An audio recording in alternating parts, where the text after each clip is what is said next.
કેનેડાથી હું સુગનેશ પટેલ અહીંયા ચિંગુસી પાર્કમાં પિકનિક માટે આવ્યા છે ત્યારે હું તેમનો ઇન્ટરવ્યૂ લેવા આવ્યો છું અને આપણું ગુજરાતી ગ્રુપ જ છે અને એના માલિક ગણો કે વહીવટકર્તા ગણો અશ્વિનભાઈ શાહ, એમની સાથે આપણે વાત કરીશું. અશ્વિનભાઈ, ગ્રુપનું નામ શું છે તમારું? આ ગ્રુપનું નામ યુનાઇટેડ ગુજરાતી સિનિયર પરિવાર છે. યુનાઇટેડ ગુજરાતી ગ્રુપ આપણું કેટલા વર્ષથી ચલાવો છો? અમે એકચ્યુઅલી કોવિડ પછી તરત જ એક નાનું ગ્રુપ શરૂ કર્યું હતું અને છેલ્લા 3 વર્ષથી અમે આ ગ્રુપ ચાલુ રાખ્યું છે અને શરૂઆત કરી હતી ફક્ત 18 મેમ્બરથી. આજે અમારી પાસે 91 મેમ્બર છે. સરસ. તો તમે આ ગ્રુપમાં શું શું પ્રવૃત્તિ કરો છો અને કેટલા સિનિયર્સ તમારા ગ્રુપમાં છે? પરિવાર જેવું જ છે, તમારી જોડે વાત થઈ તો એવું કહેતા હતા. તો આ પરિવાર તમારો કેટલા સભ્યોનો છે અને કઈ કઈ એક્ટિવિટી છે દર મંથની કે દર વીકે રાખો છો, એના વિશે માહિતી આપશો? એકચ્યુઅલી અમારું આ કોઈ ગ્રુપ જેવું નથી, અમે એક જ પરિવાર છે. દરેક જણ હળી મળીને સંપથી કામ કરે છે, ક્યારેય કોઈ કશા કામ માટે ના નથી પાડતા.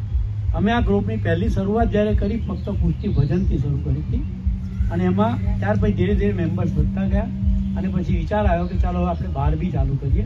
એટલે અમે બહાર પિકનિક દર વર્ષે 3 વર્ષથી કરી રહ્યા છીએ અને 91માં લગભગ આજે બી 62 મેમ્બર તો હાજર છે, 68 રજીસ્ટર થયા હતા.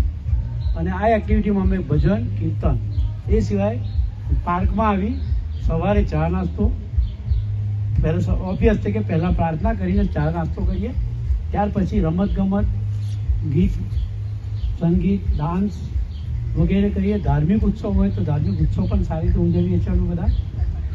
ગરબા પણ થતા હોય તો મને એવું જાણવા મળ્યું છે કે વલ્લભાચાર્ય મહોત્સવ પણ સરસ રીતે ઉજવ્યો હતો. અને તમારું ગ્રુપ પુષ્ટિ માર્ગીય છે કે પછી બધા સભ્યો ઇન્વોલ્વ છે? પુષ્ટિ માર્ગીય તો ખરું જ, પણ બધા જ સભ્યો હવે અમે પુષ્ટિ માર્ગીય જ ગણીએ છીએ. બરાબર. અને અમે મે મહિનાના શરૂઆતમાં એક હોલ છે અમારા અશ્વિનભાઈ ઠાકર કરીને છે, એમના હોલમાં અમે કરીએ છીએ અને એમાં અમે પુષ્ટિ માર્ગીય રીતે મહાપ્રભુજીનો પ્રાકટ્ય ઉત્સવ બહુ સારી રીતે ઉજવ્યો છે. બીજી કઈ પ્રવૃત્તિ તમારી શિયાળા પછી એટલે ઉનાળા પછી સ્નો ટાઈમમાં ચાલુ હોય છે કે સ્નો ટાઈમમાં તમે વેકેશન પર જાઓ છો? ઉનાળામાં અમે પિકનિક પણ કરીએ છીએ આઉટિંગમાં, અને ઉનાળો જેવો પતે એટલે લગભગ બધા ઇન્ડિયા જઈએ, પણ છતાં બી અમારું ગ્રુપ કોઈને કોઈ ચાલુ રાખે છે. ગ્રુપ ચાલુ જ હોય છે, પણ આઉટિંગ ટોટલી બંધ કરી દઈએ છીએ.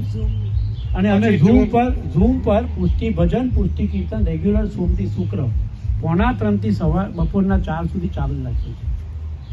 ધન્યવાદ માહિતી આપવા માટે. જય શ્રી કૃષ્ણ બધા ગુજરાતીઓ. વલ્લભાધીશ કી જય.